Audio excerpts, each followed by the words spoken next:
Le témoignage qui suit retrace ma rencontre bouleversante avec Julia en 2017, dans un commissariat de Strasbourg. Alors que je signalais un vol, j'ai croisé le chemin de cette femme courageuse, venue déposer une énième plainte pour menace de mort contre le père de son fils. Dans ce moment de détresse, 2 séances d'accompagnement thérapeutique ont marqué le début d'une profonde transformation pour Julia. Son parcours exemplaire illustre comment une rencontre inattendue peut devenir le catalyseur d'un changement de vie radical, tant sur le plan personnel que professionnel. Son histoire puissante de résilience et de reconstruction témoigne qu'il est possible de se libérer des situations les plus sombres pour renaître plus forte. Je dédie ce témoignage à ma mère, qui m'a transmis les valeurs d'écoute et de bienveillance qui guident aujourd'hui mon accompagnement thérapeutique. Bonjour Julia. Bonjour Sandrine. Je suis très heureuse de te recevoir aujourd'hui. Merci beaucoup. Après toutes ces années, nous sommes rencontrés en 2017, je crois. Oui. Ouais, c'est ça. D'accord. C'est dans un commissariat Oui. Strasbourg. Ouais, un sacré lieu pour se rencontrer, mais on va dire que tu as été la lumière dans cet endroit, voilà, pas très gai, hein. C'est clair. Oui, c'était un petit peu mon lieu où j'allais régulièrement suite à des plaintes que je déposais contre mon ex-compagnon, qui est le père de mon fils. Et bon, voilà, je subissais vraiment des violences verbales, psychologiques, mon fils aussi. Et mon seul moyen d'essayer de me faire entendre, c'était de déposer plainte. C'est ainsi que je t'ai rencontrée. C'est ça. Voilà, parce que c'était le lundi de Pâques. C'est très joyeux pour se rendre au commissariat de police. Et moi, j'étais partie déclarer mon vol de scooter. Mais en fait, j'ai beaucoup été touchée plutôt par la détresse qui s'est dégagée de ta personne. Je m'en souviens comme c'était hier. Ouais. Ouais, c'est même difficile pour moi de me replonger un petit peu dedans, quoi. Ouais, c'est sûr, c'était difficile, ouais. Et ouais, ouais, c'est des Mmh. choses qui font partie de ma vie, mais qu'on aimerait bien oublier, quoi. Enfin, mais bon, Mmh. après, c'est là. Et puis, c'est ce qui m'a aussi rendue la femme que je suis aujourd'hui. Donc, je peux pas renier ces moments-là, parce que d'un côté, c'est vraiment des moments élévateurs pour moi, mais aussi pas facile. Oui, et je pense que c'est vraiment ton fils qui t'a donné la force de franchir la porte du commissariat une énième fois, puisque tu me disais que tu avais un dossier Oui, judiciaire ouais, long comme le bras. exactement. Moi, après, je suis quelqu'un de tenace à la base, Mmh. mais quand ça touche, oui, là, quand je voyais mon fils qui avait 2 ans et le voir évoluer dans ça, j'avais pas du tout envie qu'il grandisse avec ça. Et oui, j'ai bien fait de je crois, le mot acharné est bon, parce que C'est clair. c'est long, c'est long, et Mmh. c'est presque un acharnement pour arriver, quoi, pour y arriver. Dans ce commissariat, tu l'as précisé tout à l'heure, je t'avais parlé de FT, hein. Pour les personnes qui savent pas, c'est une technique de tapotement pour réguler l'émotion, et tu étais je me souviens, il y avait beaucoup d'angoisse, et à juste titre, hein. Et j'avais évoqué avec toi le FT, et c'est ainsi que je t'ai donné mes coordonnées. Tu es resté un sacré bout de temps au commissariat, je sais pas combien de temps ça a duré, hein, mais C'est grave, ouais, à chaque fois que j'y allais, il fallait compter 5 heures minimum, quoi. ouais, c'est ça. Moi, je me souviens plus parce que c'est passé vraiment très vite. C'était vraiment très j'avais très à cœur à ce que tu puisses vraiment te détendre à Mmh, la mesure du possible avant d'aller porter plainte.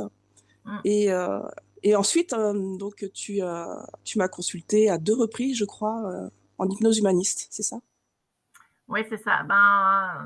C'est vrai que bon, moi, je cherchais de toute façon à ce moment-là, il y a toujours une lumière, hein, la lumière au bout du tunnel, et tu as vraiment fait partie de cette lumière, et tu m'as juste dit, du coup, je me souviens, on m'appelait pour entrer en audition, et tu m'as dit: «Attends, est-ce que tu connais l'EFT?»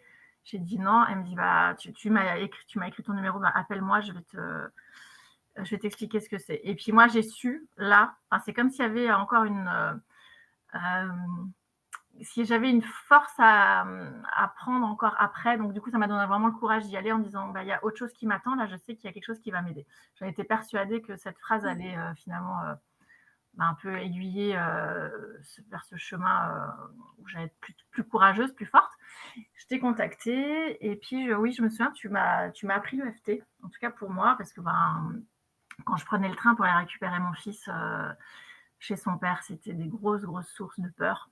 C'était même pas de l'angoisse, c'était de la peur parce que je savais pas, est-ce que j'allais récupérer mon fils? Comment? Est-ce que j'allais rater un train? Est-ce que, j'allais, me faire insulter? Est-ce qu'on allait me cracher au visage? Enfin voilà, c'était vraiment, qu'est-ce qui allait se passer? Et surtout cette crainte de pas récupérer mon enfant. Et donc tu m'as appris à surmonter, en fait, cette peur pendant ce trajet parce que je faisais quand même Strasbourg, Paris? en Bourgogne, ouais, bah, ouais. Ouais, c'est ça, oui.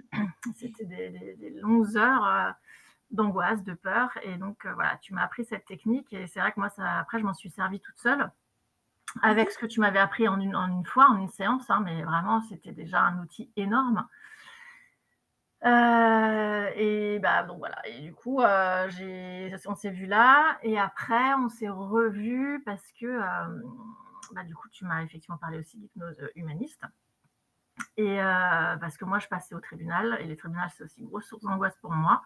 Et donc là, on est allé un petit peu plus loin. L'EFT, je l'utilisais déjà, du coup, j'arrivais à l'utiliser seule. Et puis, on allait plus loin avec l'hypnose humaniste, effectivement, Mmh. on va dire que ces moments aux tribunaux, je me sens plus forte et voilà, pareil, Mmh. courage, enlever la peur. Mmh. Ce qui est bien avec l'hypnose humaniste, moi j'aime beaucoup l'EFT, mais je trouve que l'hypnose humaniste est beaucoup plus précise. Mmh, C'est-à-dire que l'EFT, c'est un outil formidable dans la mesure où ça t'enlève l'émotion immédiate. Si j'ai une peur, si j'ai une angoisse, si j'ai, c'est ça. etc. Ça permet vraiment de revenir dans ici et maintenant et de se reconnecter au corps, comme en sophrothérapie aussi. C'est vraiment des techniques qui sont extrêmement complémentaires. Mais ce qui est génial avec l'hypnose humaniste, c'est que ça perdure. Contrairement à ce que moi je trouve en tout cas à l'EFT. Toutes ces techniques, je les ai apprises par cœur, enfin parce qu'en fait, c'était moi-même pour, transmuter, hein, des traumatismes depuis l'enfance et c'est comme ça que j'ai appris toutes ces techniques. Donc je peux vraiment en parler. C'est vrai que l'EFT, c'est génial, mais ça dure pas pour moi en tout cas. L'hypnose humaniste, ça permet vraiment je crois qu'on avait travaillé, sur le lien toxique, je crois qu'on avait coupé le lien toxique, bah, justement avec le père, de ton fils, me semble-t-il. Parce Mmh, qu'encore une fois, c'était il y a 8 ans et bah, en tout cas, je suis hyper heureuse que seulement, bah, ces deux séances ont pu te faire, ont pu t'accompagner et te permettre de trouver la force que tu as mmh. déjà évidemment, ça c'est clair, c'est sauf que quand on est confronté à toutes ces injustices, parce que c'est pour moi vraiment une injustice, je suis aussi maman en tant qu'accompagnatrice. Ton cas est hélas vraiment pas isolé. Quel a été ton cheminement, depuis ces séances pour toi, de ton côté? Ouais, ben, bah, j'ai vu que ça fonctionnait vraiment sur moi. Bah, après j'ai pratiqué plein de choses. Pour moi, vraiment toute technique était bienvenue et après, ben, j'ai vraiment fait un cheminement personnel. Je suis allée vraiment sur la voie du développement personnel et là, c'était une soif de découvrir, parce que il y a quelque chose qui a été vraiment un point clé pour moi, c'est qu'il fallait que je sorte du rôle de victime. C'est qu'en sortant du rôle de victime que là, j'ai pu, on va dire, avancer, mais à pas de géant et où je me suis dit: «OK, bon, très bien, on m'a fait subir ça, mais en l'occurrence, ça vient de moi quand même. Qu'est-ce qui en moi, qu'est-ce que j'ai autorisé à faire? Comment est-ce que j'ai pu autoriser ça?» C'est quelque chose qui venait de ma personne et donc là, bah, après, comme tu le disais toi, transcender des traumatismes, des blessures de l'enfance, voilà, essayer de découvrir en fait, qui je suis, vraiment, c'est ça, Mmh. c'est ça. Mmh. C'est la base. Ouais, voilà, qui je suis réellement, C'est pourquoi est-ce que clair. je réagis, de cette manière à ça, à ça, à ça et donc ça a été vraiment, c'est comme si j'avais, une bibliothèque géante devant moi et j'avais 15 000 outils à ma disposition et j'en prenais un selon ce que la vie m'apportait, puis un autre et un autre et voilà, c'était dans une soif de découverte et là je me suis dit: «OK, je crois que je commence à comprendre qui je suis, quels sont mes vrais besoins». Et puis travailler cette affirmation aussi, hein, parce que, Mmh, mmh, voilà, c'est ça. Le positionnement qui est si cher à mon c'est cœur, hein. ça. Le Exactement, positionnement, ça, c'est essentiel. C'est c'est ça. ça, le Apprendre à dire positionnement non. intérieur, quoi. Exactement, c'est ça. De toute façon, c'est un peu ça me fait penser un petit peu à la scène de Gandalf quand il dit comme ça avec son bâton: «Tu ne passeras point». C'est exactement ça, en fait et c'est Et je ouais, pourrais même dire que c'est par rapport à tout ce qui est, intrusion extérieure, quelle qu'elle soit visible ou invisible. mmh, exactement. Mais c'est ça, donc ça m'a beaucoup aidée. Puis je suis infirmière et j'avais envie aussi de pouvoir aider, l'autre parce que j'adore prendre soin de l'humain, mais pouvoir aussi prendre soin de l'humain, mais en allant plus profondément comme moi j'ai pu aller, vis-à-vis de moi et donc je me suis aussi formée à des thérapies, soins énergétiques, à l'hypnose, mais l'hypnose évolutive. Il y a aussi l'EFT qui a été inclus dedans, voilà, lecture des mémoires akashiques et puis aussi j'utilise beaucoup les huiles essentielles au niveau Les huiles émotionnel. essentielles, hein. Mmh. Donc voilà, ça c'est un peu ça mon cheminement et je suis aussi maintenant thérapeute. Et Voilà. ben voilà, donc c'est quand même une super évolution, une super, c'est pour ça quand j'ai su ça, j'ai dit: «Oh chouette, une consoeur». C'est vraiment extraordinaire de voir ce changement qui t'a apparu, suite au travail sur toi, hein, que ça soit avec moi ou avec d'autres. Après toutes ces épreuves de femmes, je sais pas si tu as été violentée physiquement par lui? Oui, c'est arrivé, oui, Mmh. il y a eu un geste ou des gestes brusques et là j'ai dit: «En fait là stop». Mmh, stop. Qu'est-ce Mmh. que tu dirais aujourd'hui aux femmes, qui n'osent pas, porter plainte, par exemple? Bah, justement d'oser. C'est vraiment c'est difficile sur le coup. On a peur, même, moi-même je dis: «Mais est-ce que c'est moi qui fabule?» On se pose la question, hein, est-ce que ce qu'il dit c'est vrai? Est-ce que c'est moi la folle? Mais non, c'est juste, pouvoir se recentrer sur soi et se poser la question: «Mais qu'est-ce que j'ai envie de vivre en fait?» Moi je pense que ce qui m'a sauvée, c'est oh mais en fait, qu'est-ce que je pourrais vivre comme vie? Qu'est-ce qui est pour moi, quelle serait la vie idéale? Et je me souviens le soir quand j'avais peur, dans mon lit, parce que j'allais mourir, c'était possible pour moi de mourir.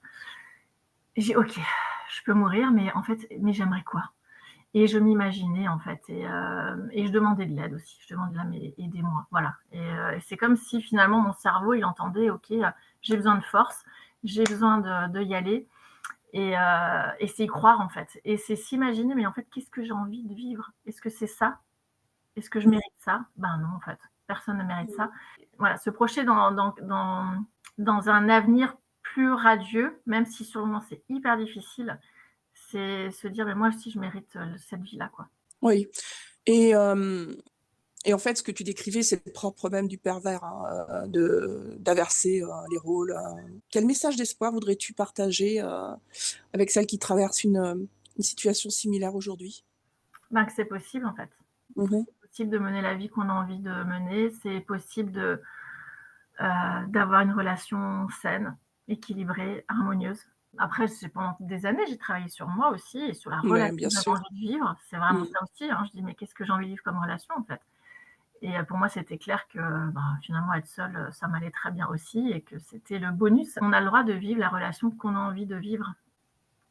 Et puis aujourd'hui, tu es devenue thérapeute, après avoir donc été infirmière libérale. Je crois que quand tu étais en Alsace, tu travaillais dans les hôpitaux, hein? Ouais, ouais. Voilà et après tu es devenue infirmière libérale et maintenant, hypnothérapeute. Je ne sais pas sous quelle casquette, tu te présentes, dans les Landes? Ouais, Tu plutôt pourrais coach, parler un petit peu de toi, de c'est plutôt, qu'est-ce que l'hypnose évolutive? Je connais pas. oui, alors, bah, vu que j'ai quand même plusieurs outils dans ma boîte, Mmh mh. on va dire que je suis plutôt, coach bien-être, santé naturelle et j'accompagne vraiment les personnes à retrouver un mode de vie, sain, après justement une situation, une relation difficile. C'est vraiment se retrouver cet équilibre en soi, déjà cet équilibre intérieur. Nos évolutives, bah, c'est un peu comme ce que j'ai vécu, c'est vraiment partir d'une problématique, mais qui n'est pas une problématique, qui finalement est un défi, Mmh mh. qui nous sert juste à transcender, à se transformer vers une meilleure version de nous-mêmes et vraiment créer aussi une meilleure version de notre vie. Je mettrai tes coordonnées, en description de la vidéo. Merci Sandrine, chouette. Et puis, bah, il y a aussi Tu les soins tu fais du énergétiques pré tu fais du présentiel et du visio, je et crois du aussi, hein? visio, ouais, du Voilà, visioconférence, ouais, la d'accord. visioconférence et il y a aussi des soins énergétiques à distance parce que, Mmh bah, mh. pour moi tout ça c'est vraiment, c'est un beau package quoi, hein, Mmh mh. l'hypnose, c'est quand même quelque chose de quand même d'assez actif. Voilà, soins énergétiques, ça va permettre de nettoyer aussi, d'être plus passif dans la thérapie, mais je pense qu'il faut vraiment un peu des 2 et je pense aussi ce qui est hyper important, moi ce qui m'a aidée, c'est l'engagement. Une fois qu'on a décidé, d'aller mieux, ben, c'est pas de se dire, «Bon, ben, j'essaye et puis ça marche pas tant». Non, en fait, c'est se dire: je vais y arriver», mais se donner les moyens d'y arriver. Est-ce que tu t'es sentie, entendue lorsque tu portais plainte ou, parce que tu es restée combien de temps dans dans ces problématiques juridiques? Bah, j'y suis toujours, on va dire.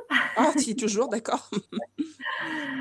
Oui, bah, Mmh. quand il y a un enfant, il y a toujours bon, des mesures ont été prises quand même, comme des visites médiatisées. Mais bon, c'est toujours, réévaluable. Donc on va dire que tous les ans, on réévalue la situation, donc Mmh. je suis replongée. On va dire qu'il y a eu un jugement, vraiment, favorable envers mon fils pour son bien-être psychologique en 2020. Donc il a fallu quand même quelques années, voilà, j'ai pas toujours, oui, j'ai été entendue au commissariat, mais après, dans les faits réels, qu'est-ce qui se passe? Quelles actions ont été posées? Ben non, tant qu'il y a pas un meurtre, c'est hyper difficile d'être, tant qu'il y a pas une preuve, voilà. Souvent on est seul, hein, les pervers narcissiques, ils sont forts là-dessus, personne ne le voit. Donc après pour prouver ça, c'est compliqué. Ouais, longue bataille et puis il a fallu qu'on évalue le comportement de mon fils et que lui aussi parle, que lui, puisse, être entendu par les services sociaux et là, ça a fait son œuvre, mais voilà, c'est long, très, très long Mmh. et à chaque fois, je me redemande: «Est-ce que ça va continuer? Est-ce qu'on va continuer à nous écouter?»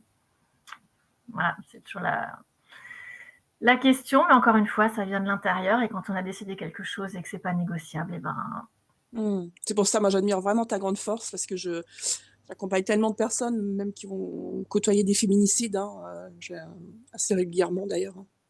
Donc du coup, bravo à toi parce que je me souviens à quel point tu étais terrorisée. mmh, C'était, vraiment, tu es très courageuse et je suis vraiment ravie, de voir cette belle évolution, de ton côté professionnel. C'est pour ça que je suis hyper heureuse parce qu'on nous manquons cruellement de bons hypnothérapeutes et tu es très bien placée, avec tout ton parcours professionnel d'infirmière, tes connaissances en huiles essentielles, plus l'hypnose évolutive, plus l'EFT, ça fait vraiment quelqu'un de toi d'holistique. Je trouve que c'est un super message d'espoir pour les femmes qui peut-être nous écouteront et qui se posent la question: «Comment faire pour justement trouver cette dernière, lueur d'espoir?» puisque très souvent, on me contacte pour me dire, c'est: «Vous êtes mon dernier, espoir, sinon je me flingue».